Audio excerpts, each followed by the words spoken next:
Hey everybody, it's Beast. Welcome back to my channel. My name is Scottyallenday. Well, today I'm doing something slightly different, as you can tell. Wait a minute. I'm not in a bus. No, it's actually a day after calming dawn, or one of the worst snowstorms that we've had in February. But, you kind of laugh because it's mainly over 9 inches of snow on the ground. Now, I lived in New England. I lived in Boston for a long time, and I drove in much worse. I drove in stuff that had, you were literally a foot and a half off the ground in fresh powder in April. This is Boston. I drove snowplows to help dig out Buffalo, New York, in about 2 feet of snow. So what I'm talking today is about my experience that I had. And it was, I would say, probably one of my most frightening experiences that I've ever had experienced with a snowstorm. You wouldn't really even call it a snowstorm because there was not even, it didn't even amount to a blizzard. There was no whiteout. You had a little bit of visibility issues, but there was no whiteout. So I went driving. I'm up in Portland, Oregon. I'm driving my charter bus, and well, I'm doing what I'm supposed to do, and then all of a sudden, traffic comes to a standstill on I-5. So I said, okay, well, I'll take a detour. GPS says to take 26. So I go down to 217, and I go ready to go down onto 26. All of a sudden, we're at a standstill again. Just before we got to the tunnel, we literally sat there for an hour. And I sat there and I watched 3 semi-trucks almost hit my bus. Came within a couple of inches, but they managed to use their skills and stop their truck. And then, well, I guess one of them slid into the guardrail up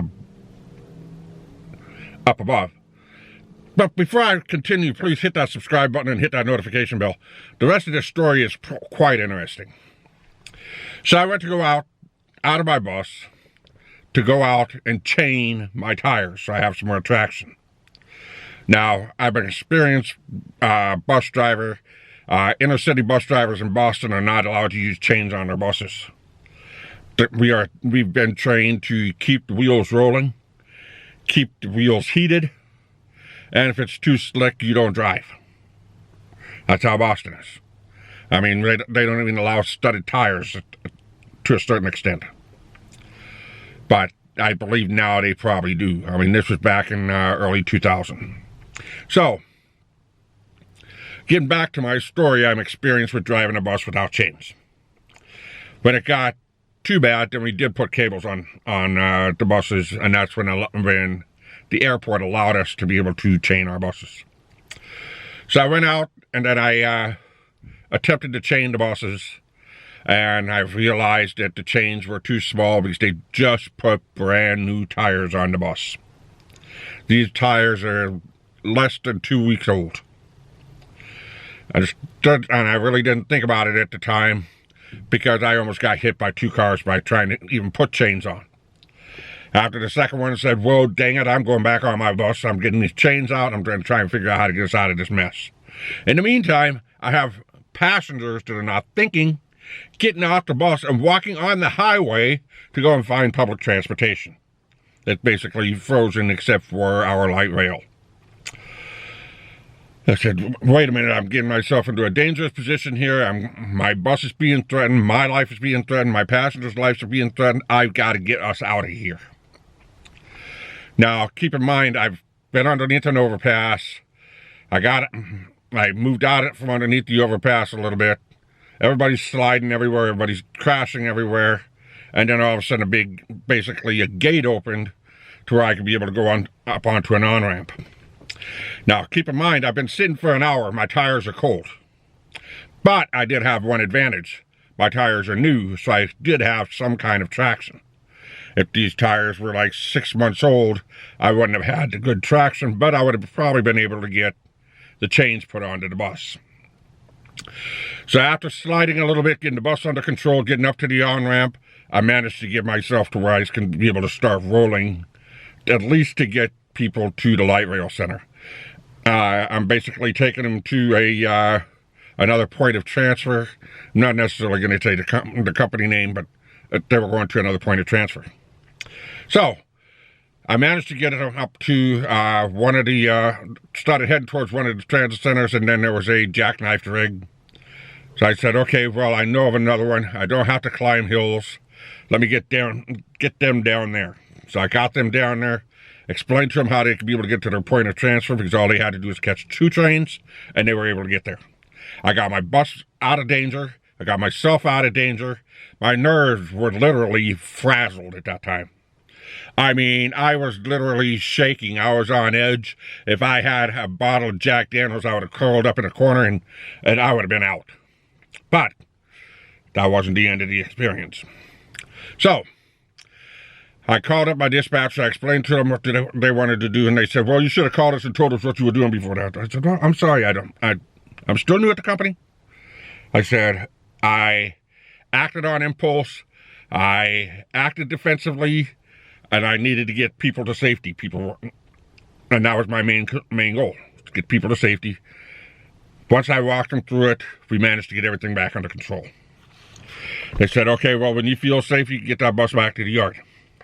Now, keep in mind, there's about 6 or 7 other buses at our charter company that's already stuck in this mess. So I waited about an hour, and then I went to go and try and chain about 4 or 5 more times, and the chain still didn't fit. So when I go back and everything is calmed back down, I'll go back with my manager and try and figure out what I possibly did wrong, or if those chains were not the right size for those tires. Which, in my sense, I should have taken the time on a day off and came out and tried to chain my bus. But I never thought of that. That's because I used to work public transportation. Public transportation wiped our hands all the time, wiped our little booties, and chained our buses. If our chains broke, they chained. We didn't have to touch chains. We didn't have to take care of those things. That's was somebody else's department. So I know of, well, in the city of Portland, they use plows, but the plows are required to have rubber tips at the bottom of their blades. They never clean, it doesn't clean nothing. It just compacts and creates ice. But in Clackamas County, they're full-blown, full steel blades. That's how they clean it. They don't follow Portland's policies at all. So I said, you know what, I'm going to backtrack. I'm going to go back to I-5. I'm going to go to 205. I'm going to hit 99E, and I'm going to go down MLK and get to where I need to go. And so I said, okay. I said, I'm going to trust Clackamas County. So I did that. I backtracked, and I had people that were driving literally 10 miles an hour in this junk, sliding and slipping all over the place.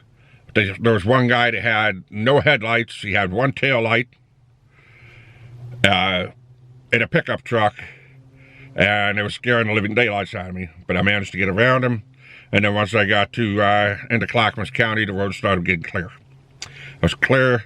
I had light slush, and I made my way to 99E, got down 99E, and as soon as I knew I hit Portland, it was packed snow and ice again. Cars slipping and sliding and stuck everywhere. Made it down MLK, saw jackknife trucks. I saw people on bicycles that were sliding and slipping, trying to get through this stuff, and my heart is going, boo! Holy mackerel. A cherry picker in front of me driving literally 5 to 10 miles an hour. You gotta at least go to about 10 to keep heat on those tires. And pretty much nobody was chained. Everybody was driving with their normal tires. So I managed to get it back to the yard. I got it stuck. It was just a gravel lot, and managed to get it in. Stayed the night at the yard. That was almost the end of it. So before I complete the rest of this story, I'm going to talk a little bit about what I saw on my way back was I swore on I-5 the semi-truck convoy was stretched, I would say, about 20 miles. I mean, it was a nightmare. It was going to turn into a daymare. It was also a nightmare. You also had trucks stretched for miles on 26. Trucks were stuck everywhere. All because of one interchange at I-84 and I-5. There were two broken down vehicles that basically paralyzed the entire city. Now keep in mind there's rubber tip blades involved with this. They go and they plow, they use the rubber tip blades, and it never gets anything clean. You had semi-truck drivers with no chains on. First thing most people say is, if you're driving a tandem axle and you got accumulation on the ground, you need to chain your truck. I took a truck driving school, and unfortunately I wasn't able to become a trucker, but that was the one big thing that they emphasized.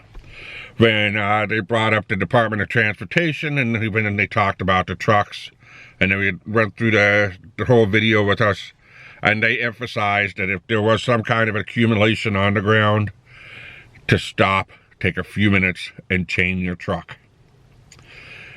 Mainly because if you don't chain your truck, your drive axle is technically,